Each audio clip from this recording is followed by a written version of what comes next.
Hi there guys, and welcome to today's live stream. We're going to be talking all about muscle soreness and a bit of soreness as you're going through that back pain recovery process. It's something that the overwhelming majority of people will experience at some point in that process. So hopefully we can put your mind at ease, help you understand why this is happening, and you can sort of proceed in a more comfortable way going forwards for the long term. So again, if you're new to the channel, then please do consider subscribing. We go live every single weekday, and today is no different. Lara's the other side of the camera. She'll be taking any questions as we go through the live stream. So put those in the comments underneath so that when we get to the end of the video, we'll go through those question and answer sections as we always do.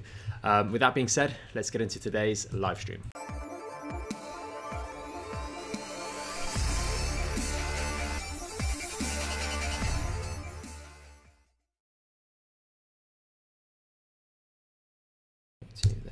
So today we are going to be talking about muscle soreness or just general soreness through the back pain rehab process. Now, for a lot of people that are watching this, if you've had back pain in the past, if you're currently going through the sort of the recovery process, there's always that degree of not anxiety, but a little bit of concern. We don't want any sort of relapse in symptoms and those sorts of things. And that's where a little bit of soreness during the rehab process can really sometimes throw a lot of people and really have more of a, and we see this in patients, more of a mental effect actually, more than the physical effect of being knocked back. So we really want to be able to set your mind at ease a little bit more if you are going through this recovery process.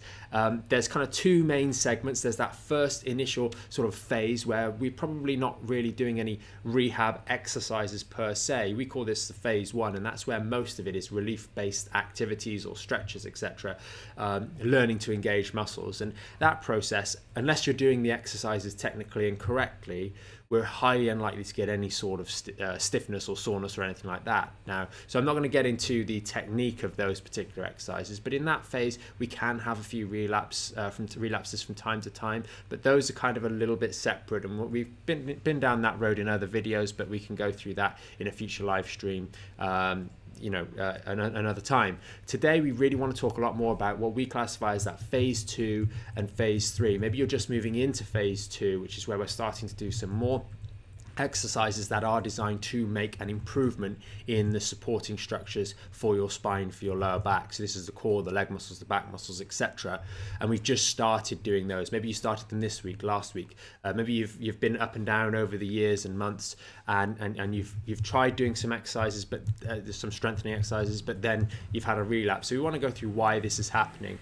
And there's sort of one sort of more understandable route, which is good, and then there's another one which is not bad, but it's just we need to explain that. So I'll go through the first one where it's sort of less good. And I've written on the board here as a few cues for you guys. Sometimes it is less good to get a bit of a relapse, to get a little bit of soreness, and we want to then reflect on why that might have happened. And this is sort of the first one, which requires a little bit less explanation, but it's looking to make that back pain explainable. So we use an example of many of you guys that are watching this live stream right now, you might be coming out of lockdown. Obviously it's July the 4th, the end of this weekend, and things are going to change a little bit here in the UK. So our lifestyles might be changing a little bit as well, and we're going back to work. Maybe that's back to work for the first time in 12 weeks. So that's the kind of thing where we're going back into a different lifestyle again, the same way it was coming into lockdown. Things change, we're putting different stresses back through our back, and all of a sudden we get a bit of a reaction. And this isn't really to do with the rehab. This is just your body's changing. It's got new stresses going through it again, back to in that office, for example, or that long commute, and that can flare things up. And it's important not to be too disgruntled with that. Yes, it's annoying if we haven't made it far enough through the rehab process that will disrupt us a little bit, but it's nothing too concerning. The other one is an abnormal level of activity. You might actually be starting to feel quite good. You're feeling a little bit more mobile, a little bit more active on a daily basis, and your other half or kids or friends say, hey, let's go out for a walk, and you end up maybe before you'd got into phase 2, for example, and started doing these exercises, you could only walk for 15 minutes. You end up going for an hour walk, you get back, and you're okay maybe when you get back, but then all of a sudden the next day you're really sore. And that, looking at that in the context and actually evaluating it, was it an abnormal level of activity, for example, that long walk? If that walk has been, 50% longer, 100% longer than what you would have done in the recent past, then you are going to feel sore from that. And that is okay. It's knocked you back. Hopefully you had some enjoyment along the way. It would have been better maybe if we'd been a little bit more careful, but these things happen and we have to enjoy life and move on. And it's just understanding why did that happen is really important. I'm going to just take a bit of time to just touch on that walking in particular, because it is something that does happen to a fair few people along the way, especially if they've had a little bit more severe back pain, or there are some more complicated reasons for that back pain, such as degenerative change or disc bulges or those sorts of things. So with the act of walking, it's a difficult activity to learn if we go back to think as when we're children, and it requires a lot of coordination from a lot of muscles to effectively do it without stressing the spine. If we have an injury down the bottom here, that prolonged walking requires us to stand with a good posture so we're effectively weight bearing, and then engage a number of muscles to work and move around. And we might be going up or down hills, etc. And that activity stresses and strains those tissues, and they just start to fail.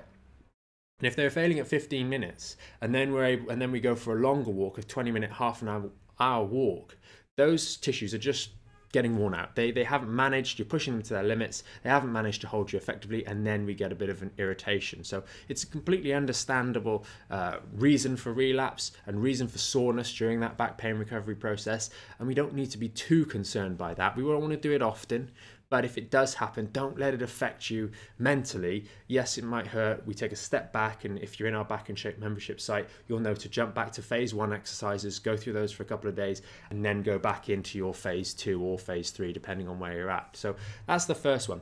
But so that's the second one. The first one that I wanted to talk about a little bit more really comes down to the training. You are essentially training when you're in phase 2.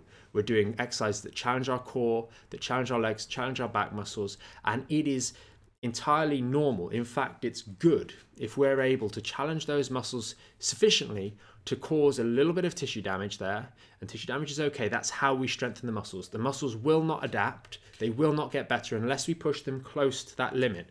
And the challenge here is to do that safely. So we choose safe exercises, we choose the right exercises with impeccable technique to allow us to challenge those muscles specifically in a graded way, so that we get a little bit of a reaction, a little bit of soreness. And remember, if you've never done these exercises before, or you've never done them correctly, or you haven't done them in a very long time, you will be sore after doing those for the first time. And it's important to understand again that we are training them. We are invoking a little bit of tissue strain, because that is how we get stronger.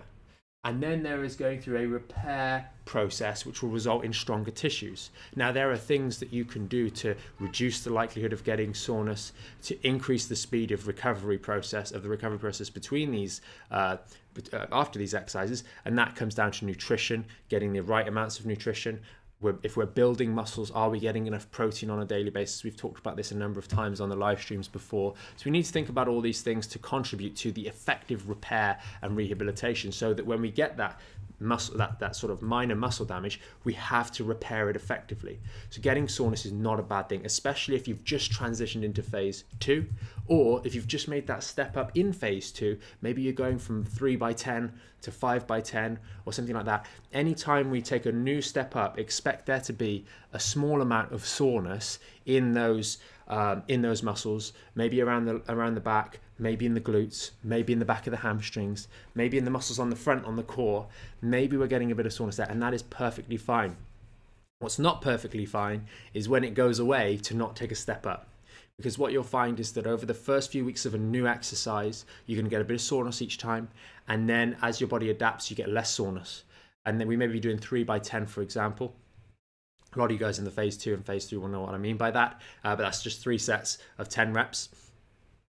And once you start to find that eases off and you're not getting any soreness, that's really your cue to take a step up. Look at doing 4 sets of 10 or something like that, so we can get that little bit of reactionary soreness back in again, so we know we're making improvement. And a lot of people, they require, when they've got recurrent back pain, there's a long way to go. There's a lot of improvement that needs to be had to make these muscle tissues work in strength-wise and integration-wise, so they're working with the other muscles. So our core's working with our glute muscles, working effectively in tandem so they can protect our back. We had a little question in the membership site, I think last week, about doing one of the marching bridges exercises and finding that the bum was just dropping on the one side. And that's an example where the core muscles are not talking to the hip muscles, so they're able to provide stability as we've got a changing load going through that back and through that region of the spine and region of the hips. And with time, as those muscles get stronger and more coordinated with one another, you're going to build up that stability. And that process invariably invokes a little bit of muscle soreness, and that's okay. The same way many of you guys, if you're further on, if you're in phase 3, and at some point in the future we go back to gym, if you're watching this and you don't really have back pain, you've just come onto this exercise, onto this video, just about muscle soreness in general. Many people will be going back to the gym, healthy people will be going back to the gym in the coming weeks and months, and myself included. And when I go in there and I have my first session of legs, I'm probably going to be walking funny and sore and getting out of a chair badly for probably a week, because maybe that's overdoing it a little bit, but there's going to be that soreness, and I will be walking funny for a good period of time, and it's okay. We make sure we get our nutrition right. We make sure that a couple of days after those training sessions, we're taking it a little bit easier, maybe not overdoing it. We're taking a small step back, perhaps giving ourselves time to recover. And then the next time we do that session in a week's time or whatever it may be, that hard leg session, for example, we're not going to get the same soreness, because our body's adapting, because our body's stronger, and because ultimately we're getting better. So that's a really, really important thing. And I think the last thing I wanted to touch on before we go into the Q&A today is just going to be that it's normal. It is normal to get a bit of soreness along the way. It's actually advisable to get a little bit of soreness along the way, especially as we're going into phase 2 and phase 3, where we're starting to engage that core with other larger muscle groups, to work them to a point where they're a little bit challenged, and then to start working in phase 3 upright, challenging those muscles in more dynamic ways, where they're having to respond both in stability and in strength to really start to build and protect that lower back for the long term. So it's normal, and let's get into Q&A. Okay, awesome, brilliant. Good morning, everybody. So I'm going to jump onto YouTube. Marie said, "Oh, my question has been answered. I went for a 15-minute walk and then walked over an hour. My body ached a lot." So yeah, that's a really common one. I think that's what I kind of wanted to address at the start of today's video, is that a lot of times, people, you're not supposed to treat your own back pain, or you don't need to know a lot of these things. And the same way, if I went into someone else's job or profession or expertise, I'd probably be confused by some of the things that may be happening. But hopefully these videos give you guys explanations and understandings of the way in which your body works in a very top level sort of way, so that these sorts of things don't freak you out. Because I think one of the biggest problems with back pain is the mental effect that it has on the individual, especially if they don't really know what their body's going through. And once you go like that and you realize, oh, wait a second, but I did that 1 hour walk and I haven't done that in ages, it really can just reassure you a little bit more to stay the course, keep doing the rehab. This is a necessary process, and you'll see the improvement in time. Okay, awesome. I will come back to your other question, Marie, about back stretching, but just staying on the muscle soreness. Ollie has asked, if we do not get soreness after a workout, does that mean that we're not challenging ourselves enough? Good question. It is something that you do want to look at. I think there's a necessary period of adaptation, because there's two things that we're really working when we're doing these exercises. We are working the muscles, and particularly in the latter stages, things like the phase 3. We are working those tendons a little bit, and the tendons aren't necessarily going to get sore, but we do need to strengthen those, and they strengthen a little bit more slowly. So it is actually worth, once you get to the point where you're not feeling that soreness, plateauing for a short period of time, maybe a week, and just getting used to that particular new tension, that new level of activity. So your muscle soreness has gone down, you're not really getting that, but you're still doing the same amount of work. And it might be that you're maybe increasing the intensity, the shortness of time that you're taking you to do the workout, but you might not be getting soreness afterwards. And that sometimes is a necessary sort of holding point, just for a moment, a week or so, just so your tendons and ligaments can catch up before progressing on. But for many people that are watching this video that have back pain, that are coming out of that process and that maybe struggle doing simple exercises like the marching bridges, we need to really go quite a long way. We need to move quite far in terms of up in the strength and stability of our body, and that does take a long period of time. So there will be a need to constantly be going, I'm sore, and now I'm okay, and then I'm push it again, I'm sore, now I'm okay again, and so on and so forth. It's going to need to be that step process for an extended period of time to make sure that we get sufficient gap between where we were and where we are. Okay. Veronica has said, I stepped back to phase 1 this morning, even though my muscles were sore. I was thrilled that for the first time I could feel my muscles working together. Yeah, it's awesome. It's just getting that conscious engagement, Veronica. That's really, really cool that you've done that. I know we'd been talking in the Back in Shape this morning, and some of the other guys have been commenting there. So that's really, really awesome. Again, it is just a completely normal process. Going back to that phase 1 3 times a day for maybe 1 or 2 days, and then feeding back in that phase 1, phase 2, phase 1 inside the day is really the most sensible process. Some people, I think I mentioned this in the comment there, some people find that actually alternating all phase 3 with phase 1, phase 2, phase 1 the next day, and then all phase 3, phase 1, phase 2, phase 1 the next day can work for a week when transitioning from phase 1 into phase 2. That can be a nice little stopping point to allow you time to feel a little bit better with that muscle soreness. It's called delayed onset muscle soreness, or DOMS, before playing on. So good work. Brilliant. Joe has asked, what is the normal amount of time to feel soreness after a workout? I found supplementing with protein really helps with this. Yeah, I do actually notice a big difference if my diet's not on point, if I'm not getting the adequate level of nutrition on board, and that is primarily protein, because that's what's repairing your body. There is some more details on that with regards to amino acids, etc., because the amino acids basically tell your body to use the protein to rebuild, but we won't get into that right now. Is that the BCAAs? That's the BCAAs, but there's a few in there that work as kind of signaling molecules, and you need to get the right quantities of those. And I discussed this, I think, when we did the plant-based video, the protein video, that animal-based proteins tend to have the sufficient level at lower volumes of this particular amino acid, so your body works better. But essentially, yes, I personally notice a big difference as well when I'm not getting the adequate nutrition on board when I'm training and when I'm strengthening things up. So you guys will also notice that, so make sure you're getting your nutrition on board. Okay, brilliant. I think we kind of answered Karen's question as well. She's just saying, other than protein, any other considerations? So yeah, BCAAs would be that. I'm going to jump back. But I mean, for the average person watching this who's got back pain, many of you guys in the Back in Shape membership group, for a lot of you guys, just the simple protein, a nice whey protein supplement will do the job more than adequately enough. We don't need to worry about getting into too much of the other stuff. I think it's just a little bit overkill for many people. Really. What if you are quite prone to cramping and you're trying to do the Back in Shape program, but your body keeps cramping? So if we're getting cramping up, we want to look at a few things. We want to look at so if the cramping is stopping you, there's a few things. Number one, your water intake. We're sweating more, hopefully, when we're doing these workouts. Are we drinking enough water? Equally, are we getting enough salt? When we're sweating, we're getting rid of salt. So are we getting enough salt? That's very important for nerve function. We can also look at other things like calcium, etc., to help make sure that our muscles are functioning normally, as well as magnesium. There's a lot of these little ions that actually, they don't directly work on muscle function, but they help contribute to the effective muscle function. So cramping sometimes is a normal process or a normal experience as we go into phase 2 and phase 3. For example, when we're doing those marching bridges, getting some cramping in your hamstring or your calf is literally very, very common, because we're directly challenging those muscles in quite a challenging way. So getting those muscles cramping up, or when we're doing our core engagement, or when we're doing our psoas engagement in phase 1, it's okay to get a bit of cramping there. We're challenging those muscles. We just want to make sure we're hydrated, we're getting enough salt as well, and to replace those salts that are being lost, and that would be fine. Okay, awesome. Faith just said, I've just added L-lysine 1,000 milligrams daily with my protein shake as I'm vegan. I'm hoping this helps. Yeah. Brilliant. That'd be good. That's really good. Cheryl has just said, I just wanted to say thank you. I had a major sciatic flare-up last week. I've been following your phase 1, mainly ice and towel.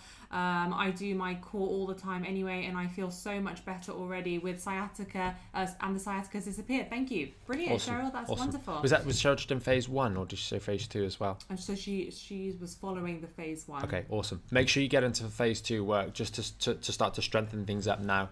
That's going to be really important. That's really but great work. And just quickly on Faye's comment, I think she mentioned leucine, I believe. The ideal is I believe it was 3 grams was the right sort of level we wanted to get. If you're taking a protein supplement anyway, that extra 1 gram will probably tip you over the 3 gram level, but that really helps with protein synthesis. So I think, Faye, you'll probably find that quite interesting to look into. Okay. So yeah. Interesting. Cool. Okay, so I'm just going to jump back over to Marie's question on YouTube now. She said, what is your viewpoint on back stretcher? Maybe that's some of those. I think that's one. I think that's that plastic one. If you're watching, I know there's a slight delay between me saying this stuff and you guys watching it. So be quick, and if that's what I'm talking about, then let me know. I'll draw it up on the board because this is a really good one. Because I've seen this. It's kind of like the. I believe if it's the one I'm thinking of, it's like the towel. It's kind of a black plastic thing, and there's one big sort of criticism of this. It kind of looks something like a big line. It's got a few grooves in here and grooves here, and then you kind of get the plastic thing and you put it in and it can go that far or it can go like that, and then you lie over it.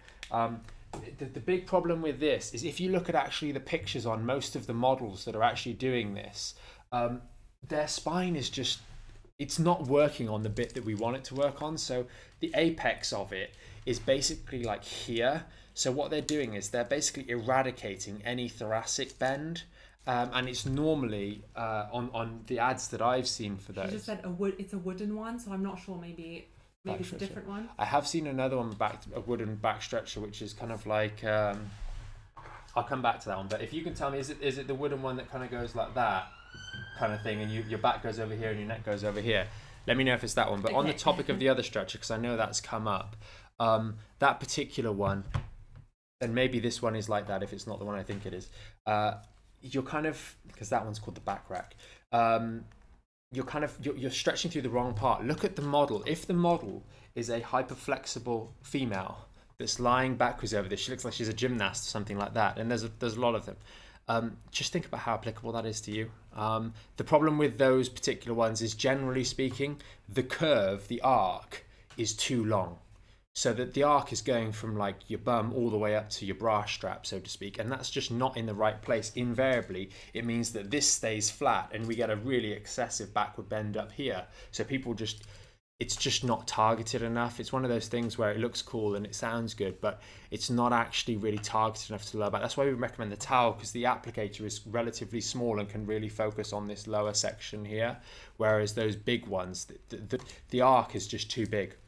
And it's just not doing the job that people with back pain want it to do. Yeah. Now, if you've got a postural issue and you've got an excessive kyphosis through here, then there's a scope to suggest to do it. But I can tell you for certain, if you have a bad kyphosis, you will not be lying over one of those the way those girls do, right. Because you're going to look like two C's on top of one another. It'll be that'll be it, and you'll be like that over the top, and you're going to strain your back. Those sorts of things. They're way, way, way too strong for the person that actually might think about getting it. That rounded kyphotic posture here, the person that's really stuffed, maybe you're a little bit older, and we've got a lot of arthritis on the spine at this level. You try and lie over that, and you'll be, going all over the shop. Yeah. So they're not really, they look cool, but they're just not fit for the people to they're targeted at. There are some patients that we have seen that are very kyphotic, and they're kind of fused in that position. So when they lie down, you almost think that when they go to bed they'll be straight, but they're not. They're literally just curved like a quaver. Yeah, and then some of you guys in the back in shape, some of you've struggled to lie flat on the floor, so we've suggested temporarily only to prop the head up a little bit with a cushion. If that's you, using these sorts of things will be really, really difficult. Yeah. Okay. Well, I think Marie said yes. I believe you were right about the wooden drawing. I think that's called the back rack. That looks quite cool. It's like it looks interesting. Like the smiling face like this. So. Yeah. It looks interesting. I haven't used it myself. It definitely looks more sensible than that sort of stuff.